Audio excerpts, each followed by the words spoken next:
Hi viewers, welcome to our channel. ప్రస్తుతం మనతో పాటు దాము బాలాజీ గారు సీనియర్ జర్నలిస్ట్ ఉన్నారు. వారితో ఒకసారి మాట్లాడదాం.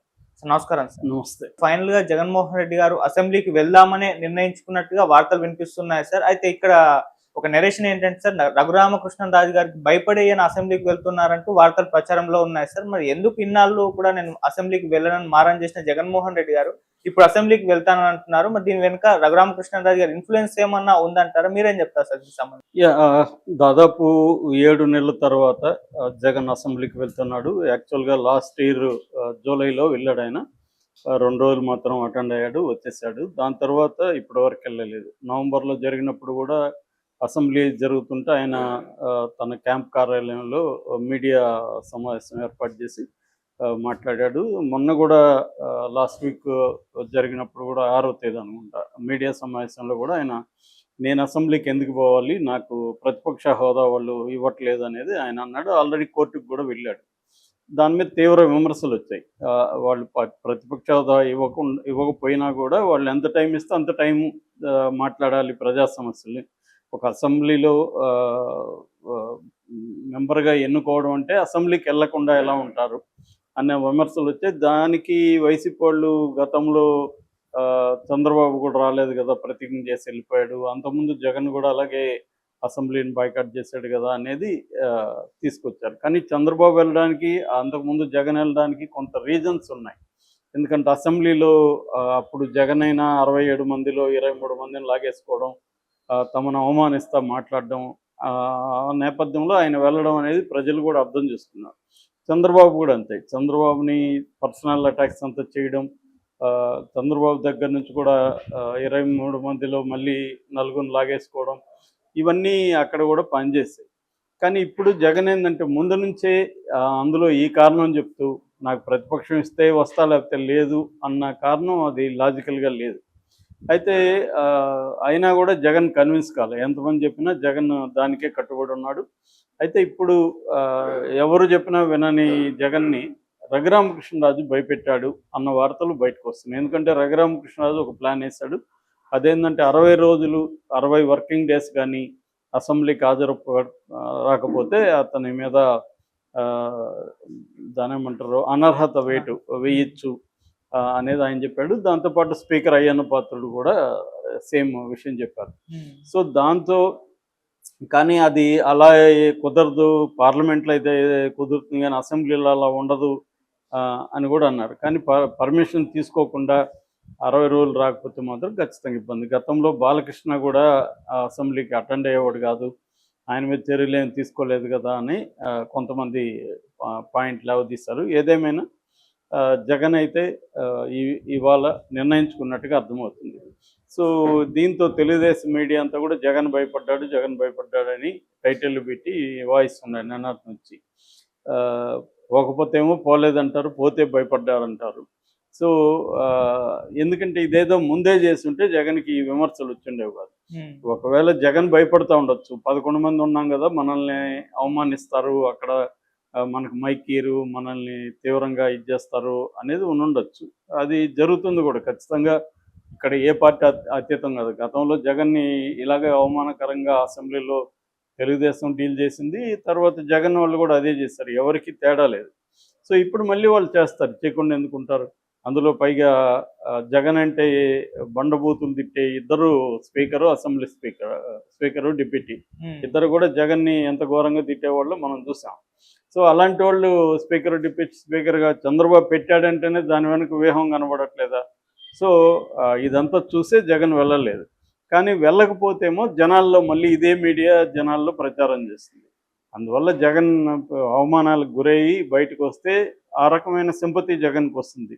ఇది నిజానికి ఒక గోల్డెన్ ఆపర్చునిటీగా భావించి మనల్ని అవమానిస్తారు అంతే కదా, అవమానించని అది ప్రజలకి మనం తీసుకెళ్ళచ్చు అన్న ఉద్దేశం తెల్లాలి. సో రాజకీయాల్లో అవమానాలు ఇవన్నీ ఉంటాయి, దానికంతా భయపడి ఇంట్లో కూర్చుంటారంటే రాజకీయాలు చేయకూడదు అట్లాంటప్పుడు. సో ఎందుకంటే మనం ఏమన్నా ఉత్తమంలాగా ఉన్నాము, మనం కూడా అవమానించాం అవతలని. కాబట్టి వాళ్ళు ఇప్పుడు మనం అవమానిస్తే లేనిది మనల్ని అవమానిస్తే ఎట్లా ఉండొద్దు అనుకుంటే ఎలా ఉంటుంది? కాబట్టి రెండూ ఉంటాయి ఇక్కడ. సో దానికి సిద్ధం అవ్వాలి. ఇప్పుడు జగన్ రేపు నుంచి అసెంబ్లీ సమావేశాలు జరుగుతున్నాయి. రేపు గవర్నర్ ఎమ్మెల్సీ ఎమ్మెల్యేల ఉభయ సభలను ఉద్దేశించి ఆయన ప్రసంగం ఉంటుంది.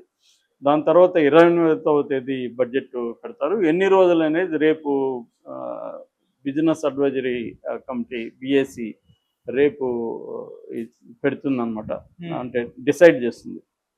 ఇక్కడ ఒక డౌట్ ఏంటంటే తెలుగుదేశం మీడియా రాస్తున్నది ఏమంటే జగన్ కావాలనే తెలివిగా ఒక ఎత్తేసాడు. ఆ ఎత్తు ఏంటంటే రేపు మాత్రం అటెండ్ అయ్యి వచ్చేస్తాడు, దాంతో ఇంకొక 60 రోజులు పోవాల్సిన అవసరం లేదు, మళ్ళీ 60 రోజుల లోపల ఒకసారి వెళ్ళేసి వస్తే మళ్ళీ 60 రోజులు ఎగ్గొట్టచ్చు, ఈ ప్లాన్ వేస్తున్నాడు. కానీ నిజంగా అతనేమి రాడు అనేది కూడా వీళ్ళు అంటున్నారు. మరి అయితే రేపు మాత్రం జగన్ అయితే అసెంబ్లీ హాల్లో 9:30కి ఎమ్మెల్యేలు ఎమ్మెల్సీలతో సమావేశం అవుతున్నాడు. మొత్తం వ్యూహం ఎలా ఉండాలని ఖచ్చితంగా రేపైతే గ్యారంటీగా అందరూ అటెండ్ అవుతున్నారు. నెక్స్ట్ జగన్ కూడా అటెండ్ అవుతాడా అసెంబ్లీ జరిగే దీనికి సమావేశాలకి మొత్తంగా అటెండ్ అవ్వడా అనేది ఇంకా క్లారిటీ రాలేదు. అంటే తెలుగుదేశంలో ఒక వర్గం మీడియా చెప్తున్నట్టుగా టెక్నికల్గా రఘురామకృష్ణరాజు బెదిరింపు నుంచి బయటపడడం కోసం వన్ డే అటెండ్ అయ్యి బయటకు వస్తాడా అనేది కూడా మనకి ఇంకా క్లారిటీ లేదు. కానీ జనం అయితే అందరూ కూడా కోరుకునేది ఏంటంటే రెగ్యులర్గా అటెండ్ అవ్వాలి. ఇప్పుడు బడ్జెట్ సమావేశం వెరీ ఇంపార్టెంట్, అక్కడ అటెండ్ అవ్వాలి. ఒకవేళ వీళ్ళని అక్కడ ఫంక్షన్ చేయనీయకుండా అడ్డుకుంటే అప్పుడు జనంలోకి వచ్చి నువ్వు మాట్లాడచ్చు. అంతేగాని నేను అసెంబ్లీకి పోనంటే అది వీళ్ళకి ఒక ఆయుధంగా దొరుకుతుంది మీడియా, తెలుగుదేశం మీడియాకి కానీ తెలుగుదేశం నాయకులకి. చూడు జగన్ ఎందుకుంటూ రాలేదు, ఆయనకి ప్రతిపక్షం ఇవ్వాలంటే మేమేంది ఇచ్చేది, జనం ఇవ్వలేదు ఆయనకని వీళ్ళు మాట్లాడతారు. టెక్నికల్గా ఇంతకంటే తక్కువ ఉన్నప్పుడు కూడా ఢిల్లీలో కూడా ప్రతిపక్షం ఇచ్చుండొచ్చు, అది కోర్టు తేలాలి. అది వీళ్ళు ఇవ్వదలుచుకోలేదు తెలుగుదేశం వాళ్ళు. ఇవ్వనప్పుడు మన స్ట్రాటజీ ఎలా ఉండాలి, బాయ్కాట్ చేయడం కాకుండా, అంటే ఒక సామెత ఉంది, శత్రువు మనల్ని దెబ్బ కొడితే మనకు తగలకూడదు, ప్రజలకి తగలాలి, మనం శత్రువుని కొడితే శత్రువుకే తగలాలి, ప్రజలకు దెబ్బ తగలకూడదు అనే ఒక వ్యూహం ఉంటుంది. ఆ వ్యూహం ప్రకారం జగన్ ఇప్పుడు వాళ్ళకు దెబ్బ కొట్టారు, అది జగన్కే తగిలింది, ప్రజలకి ఏం తగట్లేదు. అంటే జగనే అసెంబ్లీకి పోలేదు, భయపడ్డాడు అని ఇప్పుడు పోతే కూడా మళ్ళీ భయపడ్డాడు అందుకని వెళ్తున్నాడు అనేది ఉంది. ఎటు భయపడడం నష్టం లేదు, ప్రజల కోసం భయపడి వెళ్తే తప్పేం లేదు. సో ఆయన చేయాల్సింది తనకి ఎక్కడ డిస్క్వాలిఫై అవుతానో అనే భయంతో వెళ్ళడం కంటే నేను ప్రజల సమస్యలు ఏ వేదికలో అయినా ఎంతసేపు అయినా నేను అది 1 minute ఇస్తే 1 minute మాట్లాడతాను, 2 minutes ఇస్తే 2 minutes మాట్లాడతాను అన్న ఇది తీసుకురావాలి. సో ఎందుకంటే ఆల్రెడీ ప్రజల్లో కొంత అసంతృప్తి అయితే చంద్రబాబు ప్రభుత్వం మీద బయలుదేరింది. ఎందుకంటే 9 నెలలు అవుతున్నా ఒక్క పెన్షన్ తప్ప ఇంకే కూడా సూపర్ 6 లేదు, అమలు చేయట్లేదు. ఓపెన్గానే చేతులు ఎత్తేసాడు చంద్రబాబు, డబ్బులు లేవు అంటున్నాడు. అట్లాగే అనేక రకాల అరాచకాలు జరుగుతున్నాయి. ఎమ్మెల్యేలు అందరూ కూడా భయంకరంగా డబ్బులు తినేస్తున్నారని తెలుగుదేశం మీడియానే రాస్తుంది. సో ఈ నేపథ్యంలో ప్రజల సమస్యలను ఎవరు పట్టించుకోవట్లేదు. పైగా కేంద్రం నుంచి ఏమాత్రం ఫండ్స్ కూడా చంద్రబాబు తీసుకురావడంలో ఖచ్చితంగా ఫెయిల్ అయ్యాడు. ఈ విషయాలన్నీ ప్రజల్లో ఉన్నాయి కాబట్టి ఇప్పుడు అది నిజానికి గోల్డెన్ ఆపర్చునిటీ జగన్కి. దీన్ని అసెంబ్లీలో మాట్లాడాలి, అసెంబ్లీలో అవమానాలు జరిగితే బయటకు వచ్చి అప్పుడు మాట్లాడితే అప్పుడు ఇంకా ఊపు వస్తుంది, కేడర్లో కూడా ఉత్సాహం వస్తుంది. అంటే ఏదో ఒక రకరకాల యాక్టివిటీలు ఉండాలి. నిజానికి చాలాసార్లు లీడర్లుగా ఎలా ఎదుగుతారంటే పోలీసులు దెబ్బలు తిన్నప్పుడు లీడర్లుగా ఎదిగిన వాళ్ళు నేను చాలా మందిని చూశాను. అంతవరకు వాళ్ళు సైలెంట్గా ఉంటారు. ఏదైనా ఒక ధర్నానో రాస్తారోగో చేసినప్పుడు పోలీసులు వచ్చి లాఠీ చేపలు కొట్టగానే ప్రజల్లో అతను హీరోగా ఎవాల్వ్ అవుతారు. మేము మామూలుగా స్టూడెంట్ పాలిటిక్స్లో కూడా నేను చెప్పేవాడిని మా వాళ్ళకి కూడా, ట్రేడ్ యూనియన్ ఉన్నప్పుడు, మీరు దెబ్బలు తినండి అని. దెబ్బలు తింటే ఏమవుతారంటే లీడర్షిప్లోకి ఎదుగుతారు. ప్రజల్లో ఒక్కసారిగా నీ మీద సింపతి వస్తుంది, ఒక హీరోయిక్ ఇది వస్తుంది. అలాగా జగన్ అసెంబ్లీలో అవమానాలు, వీళ్ళిద్దరూ అవమానిస్తారు, అవమానించని జనం చూస్తుంటారు కదా. సో అది వాళ్ళకే ఇబ్బంది తప్ప ఈయనకేమి నష్టం ఉండదు. చంద్రబాబుకు కూడా అదే జరిగింది. చంద్రబాబుకి వీళ్ళు మాట్లాడిన మాటలు అవన్నీ కూడా ఆయన పట్ల ఒక సింపతిని క్రియేట్ చేస్తాయి. ఇంత పెద్ద ఆయన వీళ్ళు ఇలా మాట్లాడుతున్నారు అన్న ఒక పర్సనల్ విషయాలను అటాక్ చేస్తున్నారు. ఎప్పుడైనా పర్సనల్ విషయాలకి అటాక్ చేయకూడదు అనే విషయం జగన్కి ఇప్పటికైనా అర్థమై ఉండాలి. ఎందుకంటే పర్సనల్ విషయాలు అటాక్ చేయడం వల్ల అది ప్రజలకు సంబంధం లేదు. సో ప్రజల సమస్యల మీద నువ్వు ఎంతన్నా మాట్లాడచ్చు, ఏమైనా చేయొచ్చు, కానీ పర్సనల్ విషయాల మీద ఓన్ ఫోకస్ చేసి పవన్ కళ్యాణ్ పర్సనల్ విషయాల మీద మాట్లాడడం అనేది జగన్కి నష్టం చేకూరుతుంది. తెలుగుదేశం క్యాంపు కూడా అదే చేస్తుంది. అప్పుడు వాళ్ళు అదే చేసినప్పుడు మనం అదే చేస్తే తేడా లేకుండా పోతుంది. మనం సైలెంట్గా ఉంటే జనంలోనే వ్యతిరేకత వస్తుంది. ఆ వ్యూహాన్ని ఎన్నుకోవాలంటే ఓపిక ఉండాలి. ఆ ఓపిక ఇప్పుడు ఓడిపోతే వస్తుంది జనరల్గా ఓపిక ఎవరికైనా.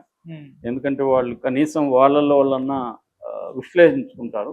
ఇప్పుడైనా జగన్ టెక్నికల్గా రేపు వెళ్ళి వచ్చేయడం కాకుండా రెగ్యులర్గా వెళ్ళడం అనేది అవసరం. అది మరి చేస్తాడేమో చూడాలి. Okay sir, thank you so much.